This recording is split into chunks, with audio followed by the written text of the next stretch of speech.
Alors déjà, le premier moyen d'améliorer l'accès des agriculteurs au financement, c'est déjà de les faire connaître. C'est déjà qu'à un moment donné, il y a un endroit où un agriculteur qui a une idée sur un projet, qui a une idée sur une diversification, il puisse aller se renseigner pour avoir l'intégralité des aides qu'il peut avoir pour son projet personnel.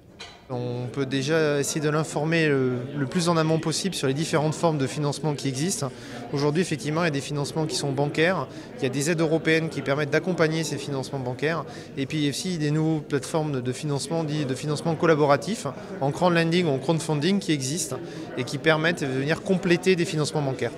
Mais ce qui est important sur le financement de l'agriculture, c'est pas de penser uniquement sur le financement de ces investissements en capital matériel, mais c'est aussi de penser à l'immatériel et c'est aussi d'investir dans des systèmes globaux qui repensent un système complètement résilient et donc qui font la part belle au capital humain, à la transition des compétences